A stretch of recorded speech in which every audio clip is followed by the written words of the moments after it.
Hello friends, welcome back to the channel. It's me, Maile, and today we are talking about all the 5-star books I read this entire year. I'm so excited to share the list with you because it's really good. I read some awesome books this year, but before we get into it, I do have to remind you to subscribe if you like things like shopping videos, grocery hauls, book content, theater content, DIY home projects, vlogs of our daily life and travel, all of the fun things that we do on this channel. Hit that red subscribe button so that you don't miss anything we post. Now that you've done that, let's get into all my 5-star reads in 2024. I'm so excited to share with you. Also, this lighting is probably going to be a little iffy today because I am filming it at dusk as the sun is rapidly going down. So this year I read 15 5-star reads. That's a lot. I had a lot of really good books this year, and honestly, I had even more, I think, than that 4-star reads. It was a really good year for choosing books that I was super into, that I really enjoyed,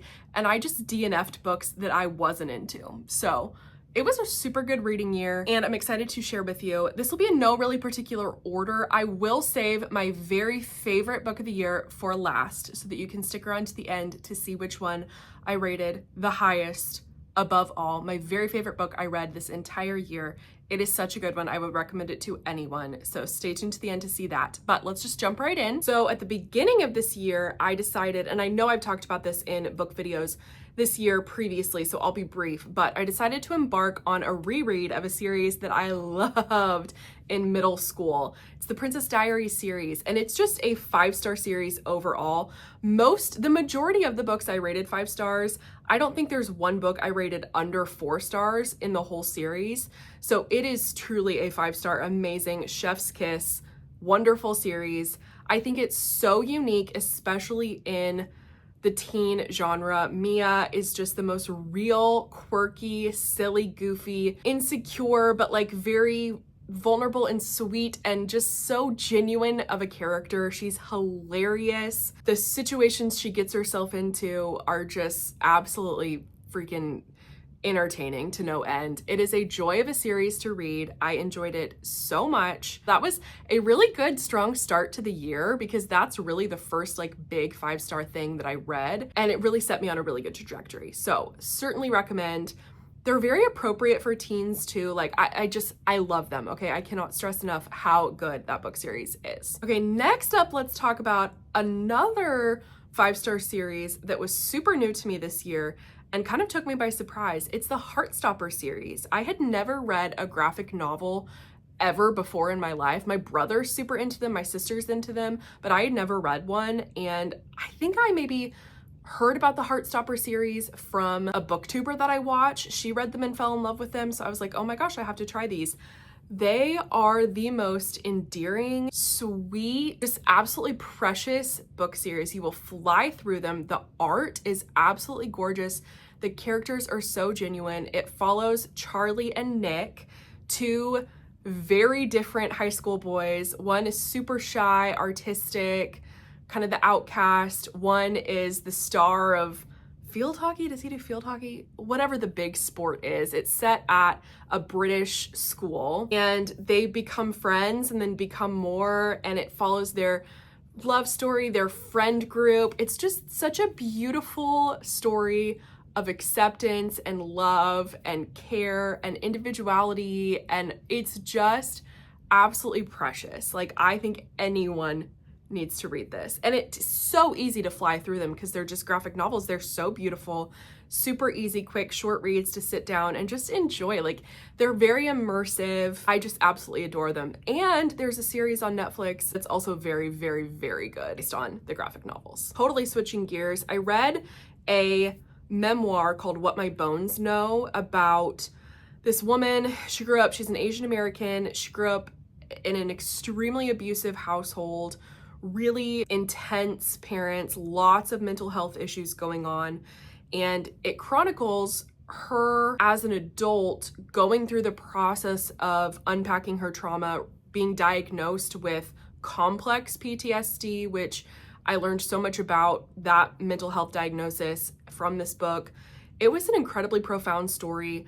The situations that this woman had to overcome in her life were honestly unbelievable at moments. It's a very tough book to read. It is not for the faint of heart. It is very intense, but it had such a lasting impact on me. Such an important book about mental health, and I learned so much about not just PTSD as a diagnosis, but complex PTSD and what people who are diagnosed with that struggle through. And it was incredibly fascinating, a wonderfully resilient story. The author just was able to unpack her life in such a beautiful way. It was incredible. Everyone should read it.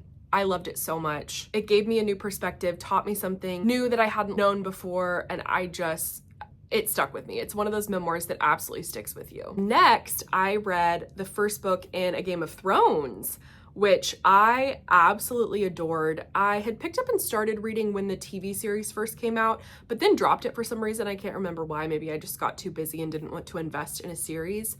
But oh my gosh, I adored this first book in the series. I haven't moved on to the rest of the books in the series yet, just because that is a huge commitment, but it was absolutely thrilling. Even as a person who was obsessed with the series, I've seen every single episode. I knew the story backwards and forwards, especially of the first book, because it follows the first season of the show, which I've seen multiple times. It was still incredibly thrilling, fast-paced, such good character development. There was just enough that was different, but even with all that, I absolutely adored it. It's one of those books that you read, and as you're reading, you realize, wow, this author is a genius. Just such an incredible writer. It just stuck out to me as an incredibly well-written series the whole time I was reading it. Not only was the story kind of blowing my mind and getting me super invested and excited, but the writing itself was just blowing my mind. And I was just so impressed the entire time I was reading it. It was almost like it was kind of like a meta experience. Like I was enjoying the writing of the book just as much as I was enjoying the actual book itself. So I loved it. And I will be continuing the series at some point, but like I said, it's a big commitment. So loved reading the first one. Next, let's talk about Just for the Summer, which is an Abby Jimenez romance book, but she just has a way of making her books so much more than what they appear to be. On the surface, it seems like a total fluff, silly romance, summery, fun, fling kind of read. And it is so much more than that. She just hits you in the face with dynamic characters, lots of layers of the story, complex issues that they go through. It was just so freaking good, okay? Such a heartfelt story. The characters just communicated so nicely. I loved it so much. I love her other books too, but this one was definitely by far my favorite. I can't wait to read her new book that comes out next year. I also read a sci-fi book this year called Annihilation that was the weirdest book I think I've ever read, and it was just absolutely captivating. It was a story that the entire time you really don't necessarily know what's going on, and you're just at the cusp of like learning what's about to happen or what's about to go down. It teases you and it keeps you engaged. It's about this woman who signs up for an expedition to explore this terrestrial type Area 51 vibe zone of the United States that is basically a giant scientific experiment, and weird freaky things happen in this like jungle area. Okay, they've sent in many expeditions before, and they're going in to just survey the land and see what they can see, and things have gone wrong in expeditions in the past. So she signs up and she goes, and it's basically her private journals that she keeps. Things in this jungle area are certainly not what they seem. Some nefarious things are going on. She is exposed to some crazy stuff in the jungle. It's just like nothing I've ever read before. And I'm sure it's not super unique if you read a lot of sci-fi, but I don't. So it really struck me and stuck with me. I just loved the tone of it. I loved how unique the narration style was. It was just, I mean, you really were just following this woman, reading her journals of what was happening every single day. It was extremely fast-paced, intriguing, creepy, eerie, just the vibes were intense of this book, and I really thoroughly enjoyed it. I will say there are 2 more books in the series that I also did read, and I did not like those nearly as much. So I think the first book is easy to read as a one-off, and you could leave it at that and not miss much from the rest of the series, if I'm honest. But that first book I gave it 5 stars to because I absolutely loved it. Okay, next is a book I read super recently. It is the third Gilmore Girl, which is Kelly Bishop's memoir. Oh my gosh, what an absolute delight. This book just like basically had like tears at the back of my eyes the entire time, just because, you know, you learn about a person and sometimes you just connect with their story so much and you just marvel at what an amazing life they've led. Like this woman talking about her life and all her experiences just absolutely made me feel so connected to her. And I just enjoyed hearing about her story so much. So she grew up as a chorus girl on Broadway, and as a dancer, she was an ex-ballerina and spent 12 years in Broadway choruses as a showgirl, and finally got her big break in a kind of an autobiographical role, honestly, in A Chorus Line, and she won a Tony for that performance, and it just kind of skyrocketed her career. And then, of course, the new generation knows her as Emily Gilmore on Gilmore Girls. It was just, she's such a theater girl. She's such a dancer at heart. She's 80-something years old. I listened to the audiobook and I just felt so close to this woman listening to her tell her story and talk about her time in theater. And it was just endlessly fascinating to me, especially the part where she talks through the process of A Chorus Line and how that show came to be and how close to the original cast stories that show is. It just was endlessly fascinating. I think anyone that loves theater absolutely adore this book. It's a really quick read too. The audiobook was only like 6.5 hours total. It was so good. I love her so much. Another 5-star read that I absolutely adored was a book called The Frozen River that I read at the beginning of the year. And it follows the story of a midwife, and I can't remember the setting. It seems like it's like early America days. She's an amazing midwife for her community, but then her son, I think, gets wrapped up in a criminal trial for a murder, and it's like half historical fiction, half crime, whodunit. It is so freaking good. The thing I loved most about this book was just all the little case studies that there were of her visiting different neighbors' houses, helping with deliveries of babies or sicknesses or whatever.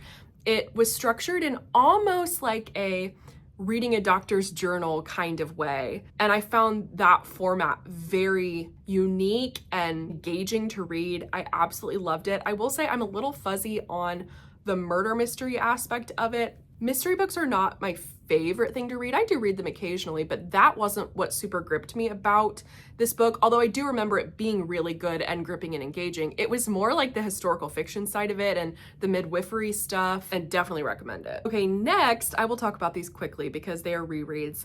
I do a reread every year of my very favorite book, Pride and Prejudice by Jane Austen. Couldn't tell you how many times I've read the book, a lot. And it just every time I reread it, I'm like, is this gonna be the time that I'm disappointed in it, or I realize it's not as good as I think it is, or I don't love it as much? And every time, that never happens. I love it just as much as the first time I read it. I discover something new about it on every reread. It's just like my comfort book. It's another one like Game of Thrones where I appreciate the writing and I appreciate the author's genius just as much as I appreciate the story as I'm reading it. And it's an impeccable story. It's my favorite book. I love it so much. I will reread it every year until the day that I die, and I just can't recommend it enough. And in that same vein, I also reread, which I don't reread this every year, I have reread it many a time, is Sense and Sensibility, which is my second favorite Jane Austen book. I've read them all, and I don't love them all. Talk to me about Emma sometime, although Emma is a 4-star read to me, but she also kind of drives me nuts. But Sense and Sensibility is a true 5-star read as well from Jane Austen. I love the sister dynamic in that book so much. I love Marianne as a character. Oh, I just love her so much. And I love Eleanor as a character. It's an incredibly strong Jane Austen as well. If you like that kind of period drama style romance, you absolutely need to read Jane Austen. And I think you should start with Pride and Prejudice and then read Sense and Sensibility next, because they're both amazing 5 stars, my favorite Jane Austens. All right, another 5-star that I loved was a book called Stranded, which I think may have a different UK title, or maybe that's its UK title, I'm not sure.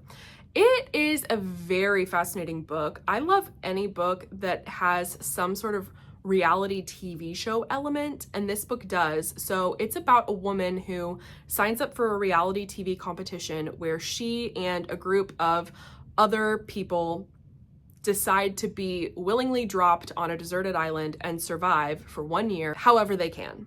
And we follow them through this experience of 1 year on the island. There's lots of ups and downs, horrible things happen, crazy things happen, and it all leads up to them being picked up at the end of the 1 year mark. And unfortunately, they aren't picked up and chaos happens. The consequences become very extreme, very fast, and it's such a unique story. I loved the pacing of this book. You were just always at the edge of your seat reading it. There was always some disaster around the corner, but it didn't feel tropey or for the shock value. It was always grounded in character-driven choices and was just endlessly fascinating to think about people being put in that situation and what would happen in real life, how the world would crumble. It was so good. And then solving the mystery of figuring out why they weren't picked up and what was going to happen to them. And man, it was intense, extreme, so gripping, so good. I loved this book so much. Okay, my next 5-star read is a book called A Well-Trained Wife.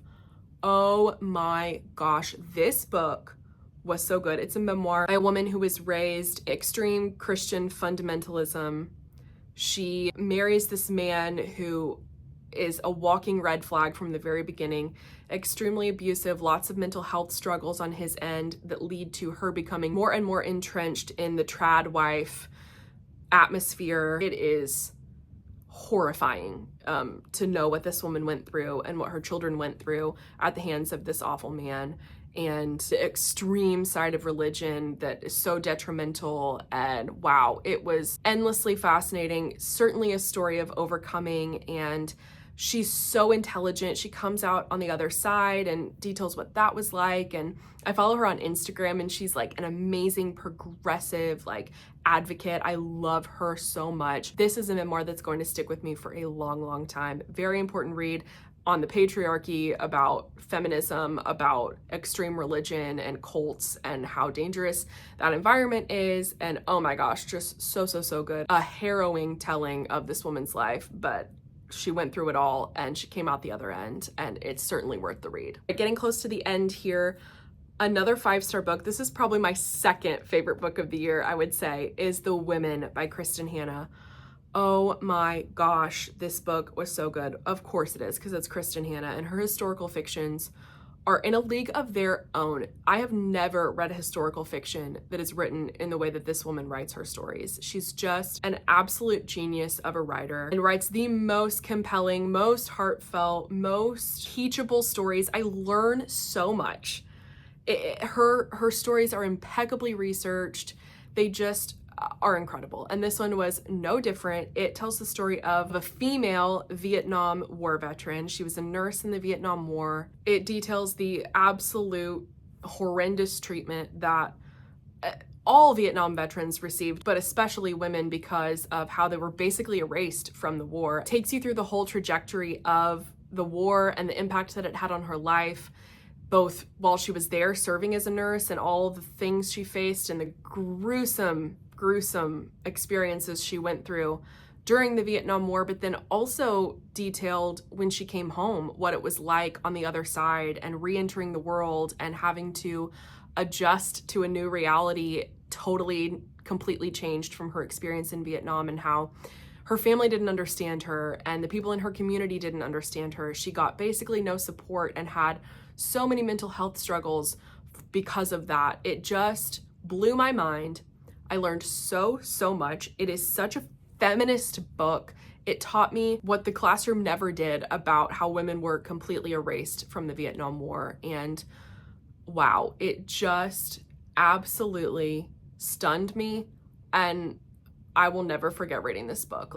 It, just like all of Kristen Hanna's other historical fictions, The Nightingale, The Great Alone, Four Winds, she writes stories that educate and that stay with you forever and ever. And I absolutely adore her. The Woman was no different. Total easy 5-star. Like I said, one book I think inched it out just the tiniest bit, but easily one of my top 3 favorite books of the year. I think I have one more to talk about before I get to my very favorite book of the year, and it's a book I just finished called Assistant to the Villain, which was such a whimsical, fun, surprising story. It follows this super sunshiny, positive, happy-go-lucky, kind of clumsy girl named Evie who lives in this kind of magical realm and finds herself working as the assistant to the villain of the realm, who is not very villainous when you get down to actually know him. It is a just fun, magical romp. Like, I absolutely love it. It was so lighthearted, so silly, so hilarious to read. Just a good time, really quirky, really whimsical. Loved every second of it. It had a very specific tone, and I've now read the second book, and the third one comes out, I think, next year. So I love this series. It made me laugh out loud. It's very heartfelt. It's just got a very specific, fun, whimsical tone. Like, if you like fantasy, but light fantasy, that not everything is explained, and the stakes aren't super, super high, but the characters are very well fleshed out. They're flawed, but they're silly and they're fun and endearing. And oh my gosh, the story is just kind of outlandish and ridiculous, but in a fun way. I absolutely loved this book. It was a breath of fresh air. I'm so enjoying the series so far and cannot wait to finish it when the third one comes out next year. So love, love, love that. Now, let's get into my very favorite book of the year, the one at the very top of the list that I absolutely adored, will rave about forever and ever and ever, and it is My Name is Barbara, Barbra Streisand's long-awaited memoir. It's over 1,000 pages. It is a masterpiece. That is all I can say. It is an absolute masterpiece. The woman is incredibly private. She avoids media like the plague. She doesn't comment on things. She keeps to herself. She is an absolute legend of a human, and she finally gave us the tell-all we've been waiting for. And it does not disappoint, let me just tell you. She takes us through absolutely everything. Her childhood growing up, her career trajectory, her time on Broadway, her time. One of the most fascinating parts I thought was her time becoming a female director in the world when she did, and the adversity she faced being a woman and trying to break into that very male-dominated field. And it chronicles her love life, which she famously never talked about, and it just absolutely blew my freaking mind. I enjoyed every single second of it. If you read this book, you have to listen to it. You have to listen to the audiobook. She narrates it. Not only does she narrate it, which she puts little anecdotes. I follow along in audiobooks typically with the actual words on the page because I like to see those too. And she puts so many anecdotes in the audiobook that aren't in the book. So you get even more detail and Barbara flair in the audiobook when you listen versus when you just read it. But most importantly about the audiobook, she talks about performance after performance after performance. And in the audiobook, where it's possible, they play audio clips of these performances as she's talking about them. And oh my gosh, it was impeccable. It was so beautifully well done. 50,000 stars, the best book I read all year, the best book I've read in a long time. Absolute icon, legend. Who's better than Barbra Streisand? I don't know, but I freaking adored every second of her memoir. And it will live in my heart forever. And on that note, those are all my 5-star reads of 2024. I hope you guys enjoyed. Let me know down below what your 5-star reads of 2024 are, if we had any of the same ones, or do you hate any of my 5-star reads? Let me know. Everything down below. Don't forget to like and subscribe, and I will see you in the next one. Bye!